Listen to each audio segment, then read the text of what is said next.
नई प्रॉपर्टी है। नई प्रॉपर्टी क्या है कि मैंने तुम्हें एक क्वेश्चन बताया था शुरुआत में कि इसका आंसर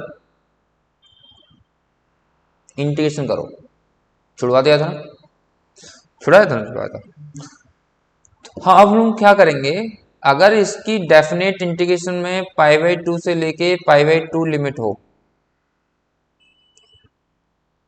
आई, तो इसका सीधा आंसर आएगा 0। इवन कुछ और भी हो, जैसे आई इंटीग्रेशन -π/2 हो, और यहां लिख दें साइन 101 और dx, तब भी इसका आंसर 0 ही आएगा। है ना इंटरेस्टिंग चीज।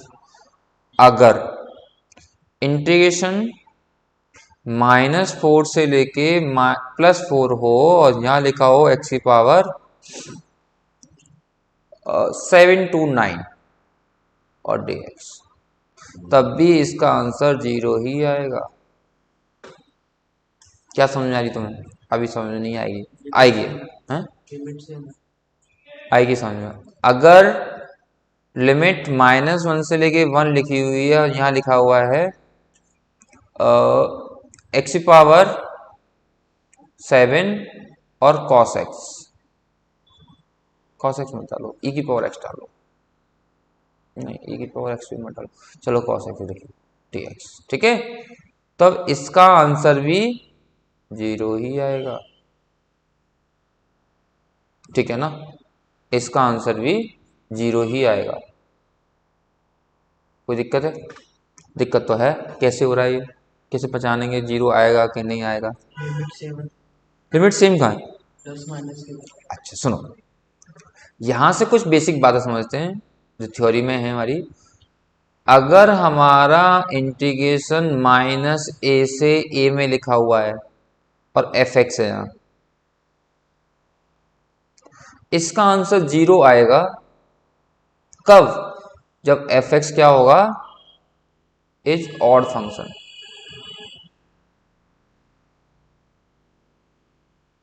ऑड फंक्शन -a में a आएगा जब फंक्शन इवन होगा। इवन हो सकता है, तो इस केस में क्या कहानी बदलेगी, तो यहां आएगा 2 टाइम्स ऑफ 0 से लेके a fx। इसकी दो वैल्यू आती हैं। अगर फंक्शन ऑड है तो आंसर 0, अगर फंक्शन इवन है तो 2 times of 0 to a fx, function is even function. समझाए तुम्हें? पता कैसे करेंगे ऑड है?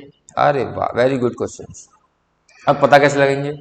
देखो, जब हम पढ़ते हैं अगर fx कोई फंक्शन है, ठीक है, अगर फंक्शन के अंदर f(-x) fx के बराबर आ जाए, ठीक है, एक तो ये हो सकता है पॉसिबिलिटी, या f(-x) निकल के fx सीधा बाहर आ जाए, तो ये क्या हो सकता है, ये इवन हो सकता है, ऑड होगा, ये मेरा इवन होगा और मेरा ऑड फंक्शन होगा, ठीक है, ये मेरा ऑड फंक्शन होगा। कोई दिक्कत है? एक ऑड होगा, एक इवन होगा। अभी भी थोड़ा क्लियरिटी कम होगी और समझते हैं आगे। देखो, अगर मैं f(x)=x² लिखता हूं और इसके अंदर चेंज करो x को -x के साथ, तो -(f(x) कितना आएगा, -x का होल स्क्वायर, ये आएगा x²। ये वैल्यू किसकी है? अपनी ओरिजिनल फंक्शन की है ना। तो क्या मैं इसको इसके बराबर रख सकता हूं? तो ये फंक्शन कैसा हुआ, इवन, इवन हुआ ना, बस पता लग गया। अगर वहीं मैं इसको ऐसे कुछ और लिखता, जैसे कि x⁻3, तो मैं f(-x) निकालता, तो ये बनेगा -x⁻3, ये बनेगा -x³ f(-x) F of minus x बराबर माइनस ऑफ एक्स। तो ये फंक्शन कैसा है? Odd function. आ रही बात समझ में आ रही है ना बात? और देखें आगे, अगर F X equal to sine X रखें तो F of minus X sine of minus X sine of minus theta होता है माइनस साइन थीटा। तो ये क्या बनेगा मेरा? कैसा फंक्शन हुआ? ऑड हुआ। और ये कैसा हुआ? इवन हुआ। ये ऑड हुआ। आधी बात समझे? देखिए, और अगर F X equal to cos X होता तो F of minus X cos of minus X cos X minus X F of X. ये फंक्शन कैसा है? इवन है, क्योंकि वो रिप्लेस हुआ पूरा तरह है। अब देखो और देखते हैं आगे, अगर F X equal to X sine X होता तो अगर मैं इसको यहां रखता हूं तो minus X sine of minus X. तो बच्चा ये आंसर जो आएगा यहां से वो आएगा एक्स साइन ऑफ एक्स और एक और प्लस। तो कैसा फंक्शन हो गया ये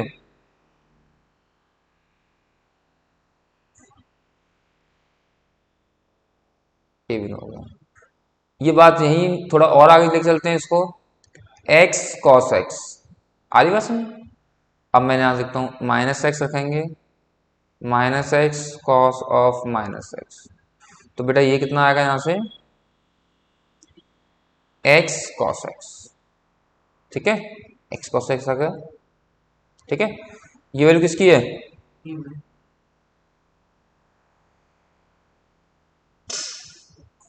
ये भी फंक्शन है। नहीं, ये गलती कर दी, ये माइनस आएगा ना, ये तो माइनस आएगा। कॉस और माइनस थीटा कॉस थीटा होता है माइनस, इवन नहीं है, ये ऑड है।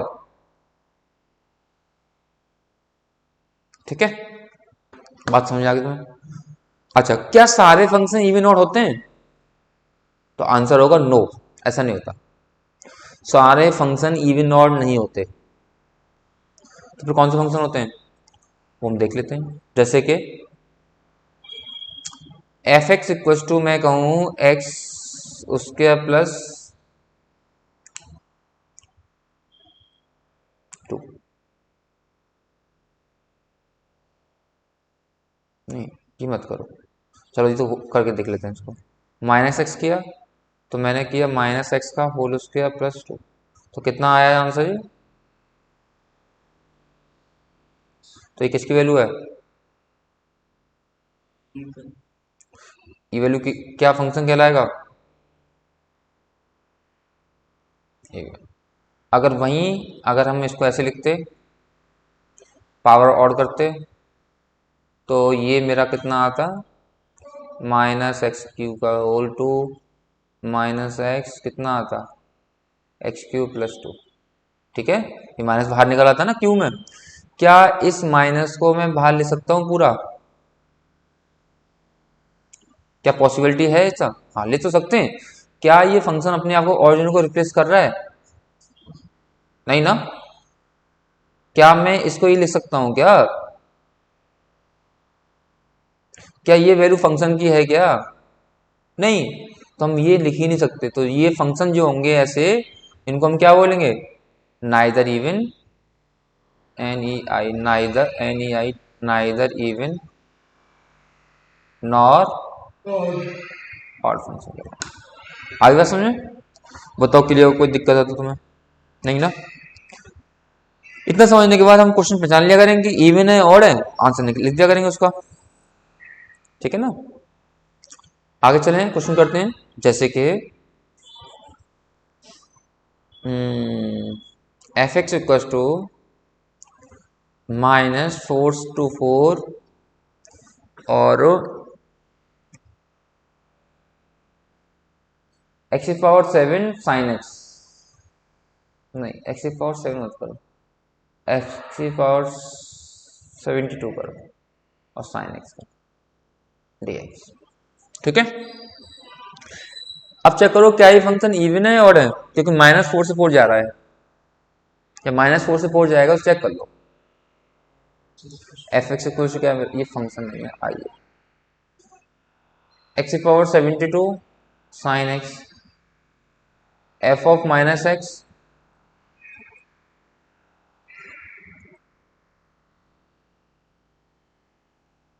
माइनस है, तो कितना आएगा ये एक्स की पावर 70 और ये माइनस बाहर निकल के यहाँ आ जाएगा। ठीक है, ठीक है, कोई दिक्कत है बताओ, तो ये वैल्यू किसकी कैसी होगी, एफ ऑफ एक्स से हो जाएगा ना, तो फंक्शन कैसी है, और हुआ। ठीक है, ये और हो गया, तो इसका आंसर कितना आ जाएगा 0, बस इतनी सी बात। इवन और चेक करते ही आंसर 0 लिख दो डायरेक्ट, कोई दिक्कत है।